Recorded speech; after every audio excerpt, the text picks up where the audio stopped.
So when we do meditation and walking, there are certain rules which are good to follow to increase the concentration and the mindfulness. So when we do walking practice, we always have a start and end on our path. So we need to find a place where we will be walking, either in the nature or inside a building, anywhere, it's not a problem, but we must have a certain path, a certain space for walking with clearly designated start and end.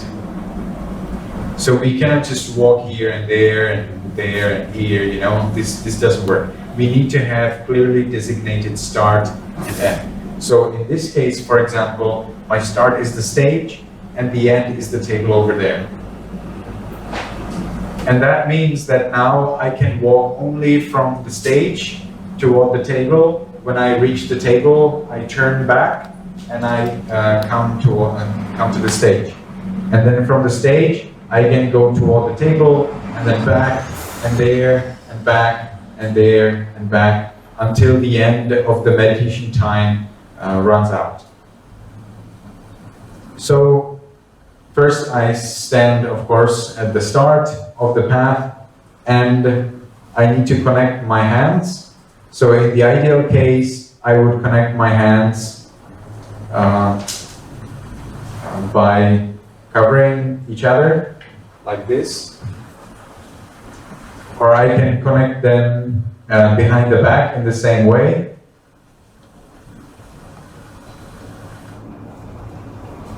Or I can fold them at the chest.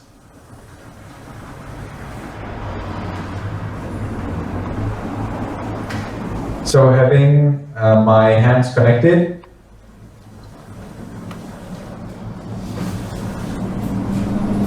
now for practical reasons I will connect them here, but you need to connect them at the belt. So as I have connected my hands, I need to cast down my head, my eyes, and I see the floor in front of me. And I need to make the determination from now on for 60 minutes, I will be walking and meditating on muscles. From now on for 60 minutes, I will be walking and meditating on muscles. From now on for 60 minutes, I will be walking and meditating on muscles. So like this, I make the determination, and I can start. The top of the head, forehead, eyes, nose, lips. I reach the end of the table and stop. Why do I stop? Because I need to check whether I'm mindful or not. So in the mind, I consider, am I mindful? Am I not mindful? And then I turn back, and again, and I continue. Chin, cheeks, ears, back of the head. Am I mindful? Am I not mindful? And I relax all of the head.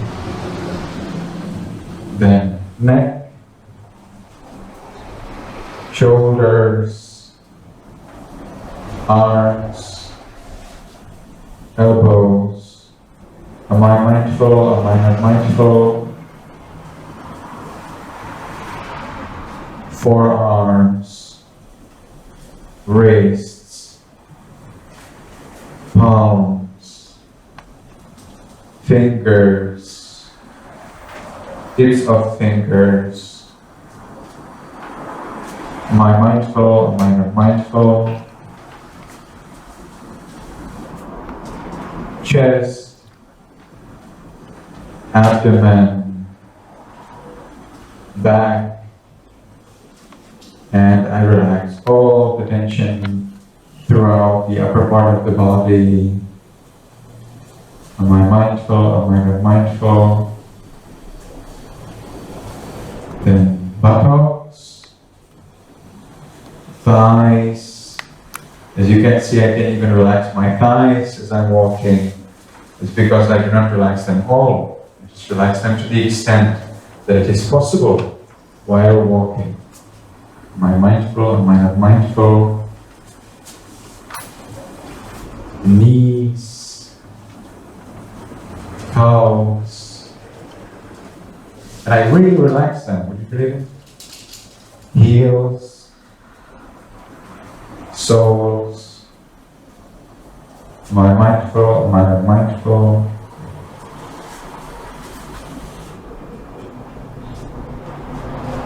Ankles,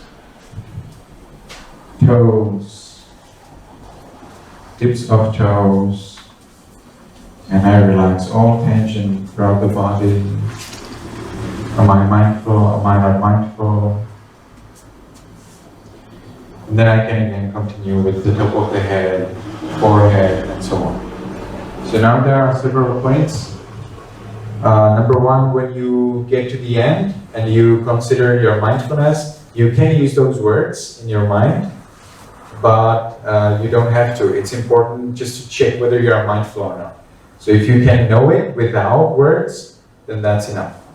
If you need words, then it's fine, but just in the mind. Second point is that we do not walk super slow, you know, like some people walk like this.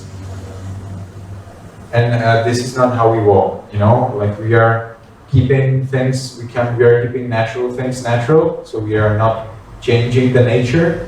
And so we walk in the same speed as you would go to toilet without being in a hurry.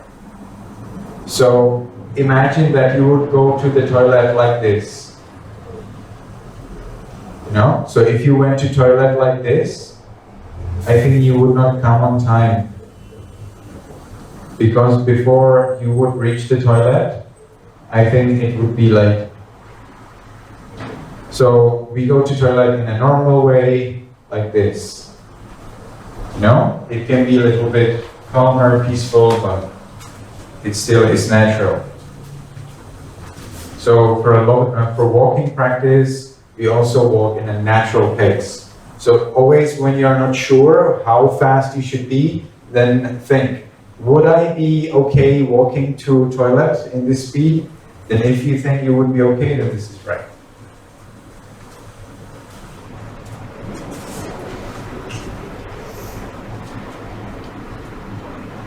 It's necessary to keep the hands connected so that your hands do not fidget and you're clear where they are. You can change the connection, you can change the place of your hands, you can change from here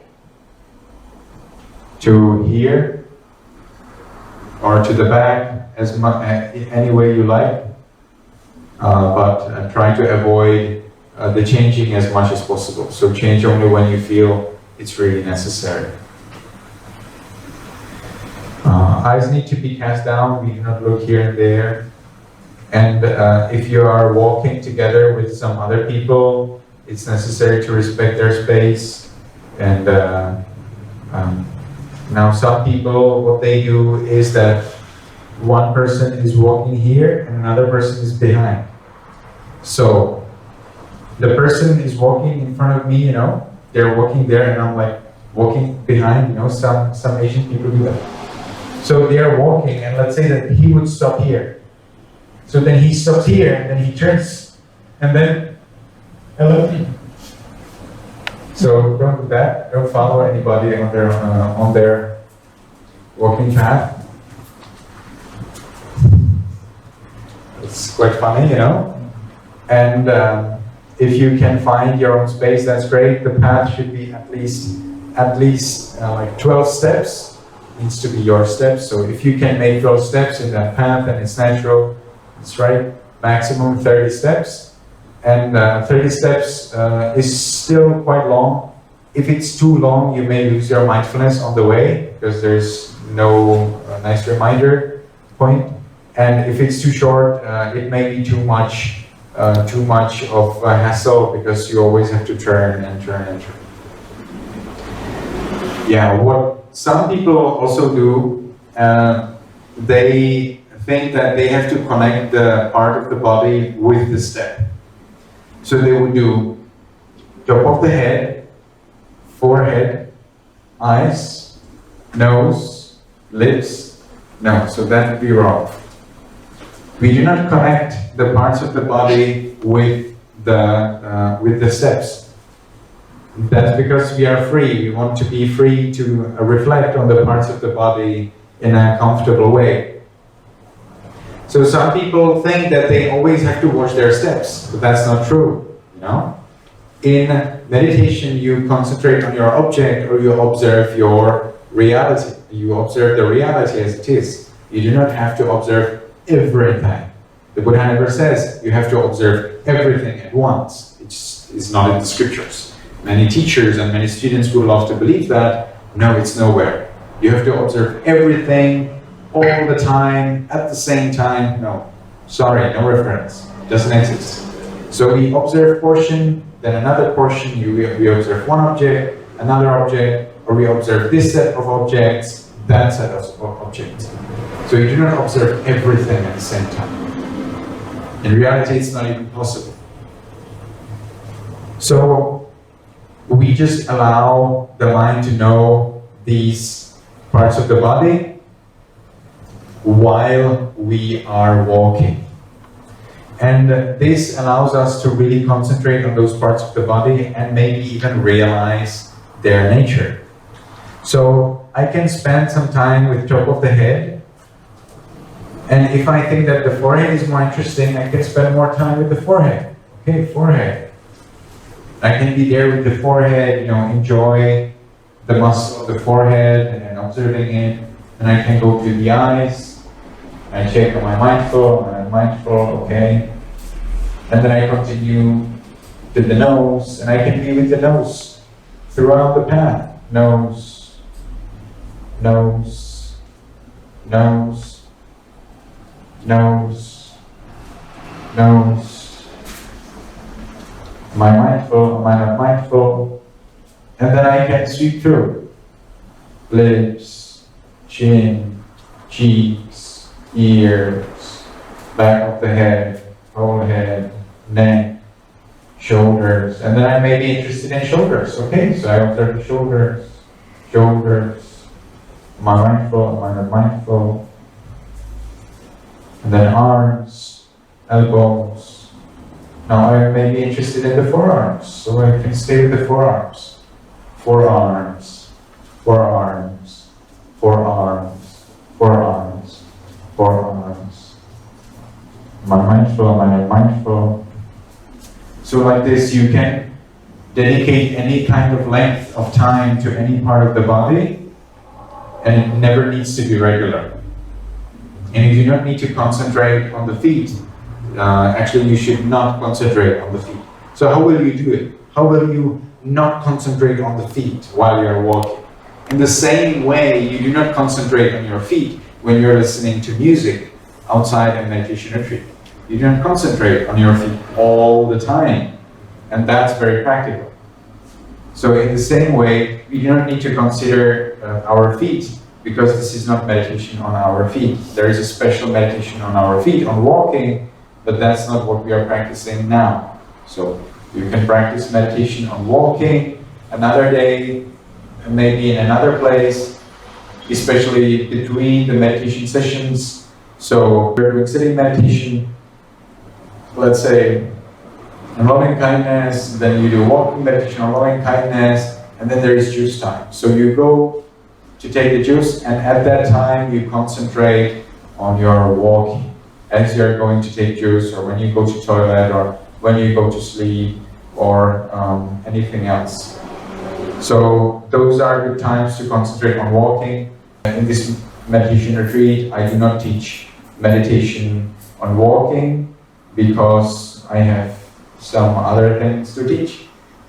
But some other teachers teach meditation on walking, and that's very good, that's very powerful.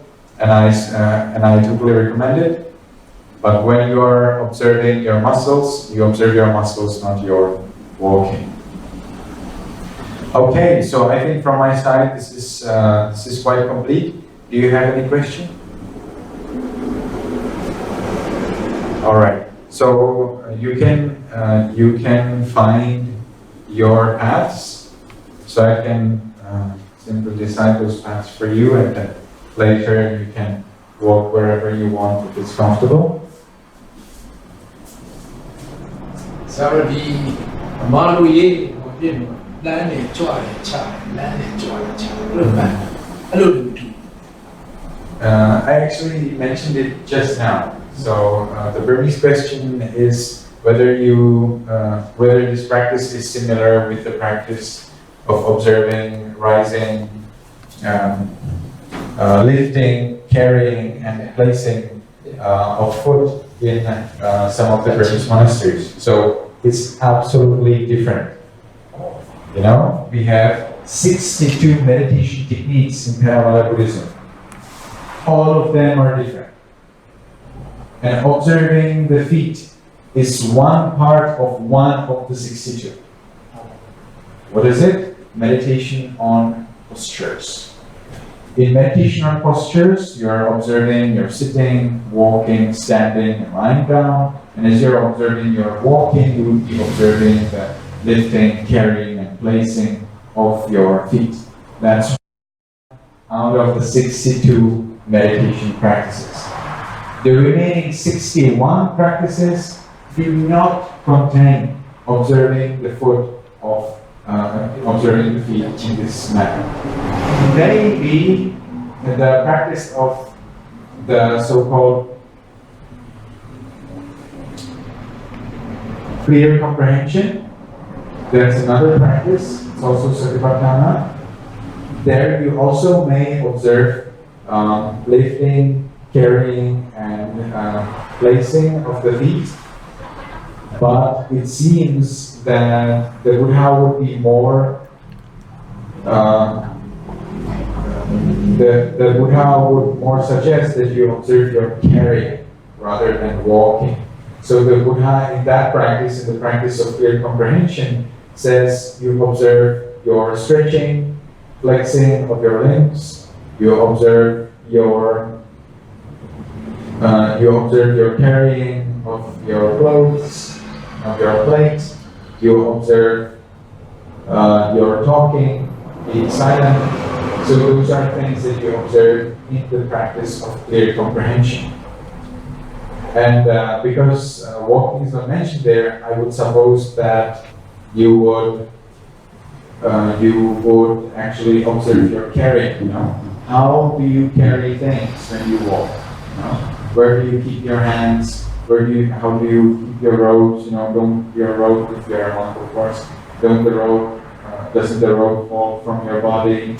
Where is your robe? In your case, it would be clothes. If you wear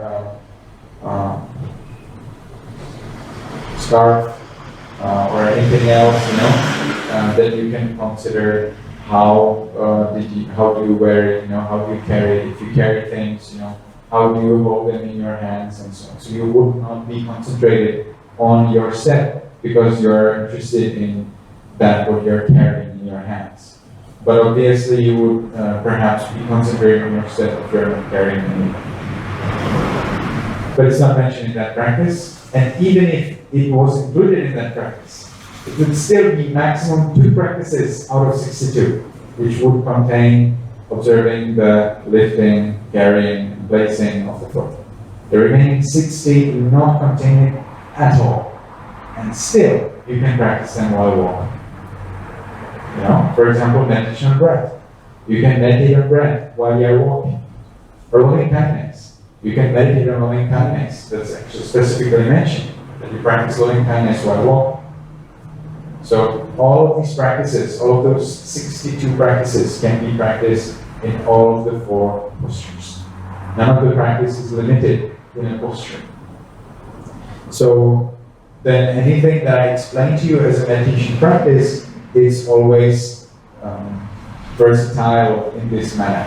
So you can always decide Am I going to sit? Am I going to walk? I do not teach lying down because that's a little bit tricky, and standing posture was not included in my practice. So although I would allow standing posture, I do not teach it because I do not have sufficient experience with it. Okay? So now I would like to decide the places for the meditation for each of you. And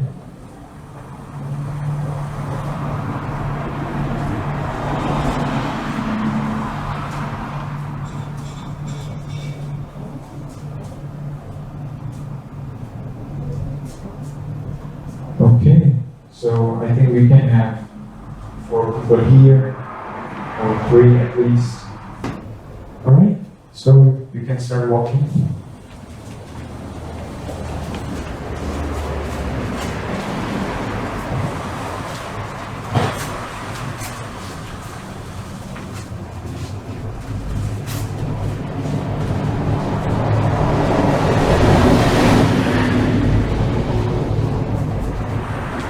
The time to stop at the end of the path is at least 3 seconds. So you can stop even for 5 or maximum like 10 seconds. Do not count it though.